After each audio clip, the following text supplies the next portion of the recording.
మధ్య కాలంలో ఎలక్ట్రిక్ స్కూటర్లు ఎంత కొంటారో మనందరికి బాగా తెలుసు.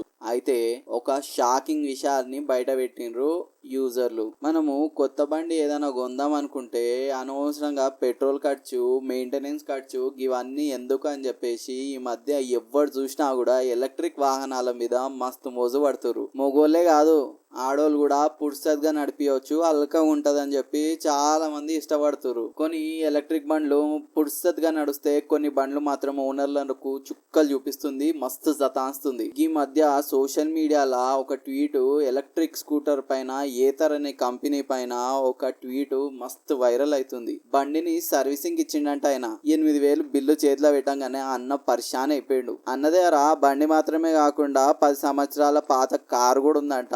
దానికి కూడా 8,000 సర్వీసింగ్ కి కాలేదని చెప్పి మొత్తుకుంటుండు. అయితే అందరు కూడా ఎన్ని సంవత్సరాలు అయ్యింది, ఎన్ని కిలోమీటర్లు తిరిగినావు భయ్యా అని చెప్పేసి కమెంట్లు పెట్టంగానే ఆ అన్న చెప్పిన విషయాలు చూసి అందరు షాక్ అయిపోయారు.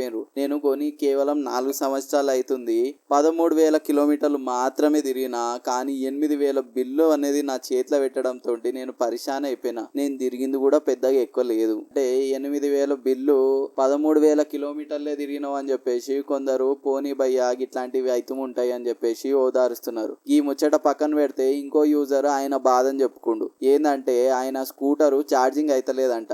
ఏంద్రా భయ్ ఇట్లా ఏతరు ఇంత మంచి కంపెనీ ఛార్జింగ్ అయితలేదు అని చెప్పేసి కంపెనీకి తీసుకొని పోతే PO14 ఎర్రర్ అని చూపిస్తుందంట. గదేంది గా ఎర్రర్ ఏంది నాకేం తెలియదు కదా అంటే, మీ స్కూటరు కొంచెము పెద్ద ఖర్చే పడుతుంది అని చెప్పేసి అనగానే అన్న షాక్ అయిపోయాడు. అయితే గా అన్న అడిగింది ఏంటంటే, అరే నా స్కూటరు ఇంకా 5 సంవత్సరాలు కాలేదు, కొత్తదే స్కూటరు అని చెప్పంగానే ఈ పాటలకు మాత్రం 1 సంవత్సరమే వారంటీ ఉంటుంది, అట్లా కావాలనుకుంటే అడిషనల్ వారంటీ తీసుకోవాలి, దానికి ఇంత ఖర్చు అవుతుంది, మీ దగ్గర అడిషనల్ వారంటీ లేదు కదా అనగానే అన్నకి ఫ్యూజులు ఎగిరిపోయి ఈ అడిషనల్ వారంటీ కోసం ఎదురు చూస్తుండంట. అడిషనల్ వారంటీ తీసుకోకుండా బండి మంచి చేయాలంటే ఎంత అవుతుంది అంటే 16,000 అనగానే అన్న గుండె జారిపోయింది. ఇక మస్తు మంది కమెంట్లు పడుతూ గాళ్ళకు ఏమేం ప్రాబ్లం అయిందో అన్ని చెప్పుకుంటా ఓదార్చుకురు ఒకరినొకరు. ఇవన్నీ కూడా మాక్సిమం క్యాలిక్యులేట్ చేస్తే ప్రీ ఆర్డర్ గా చేసిన ఫస్ట్ జనరేషన్ ఏతర్లనే ఎక్కువ లొల్లీలు కనబడుతున్నాయంట.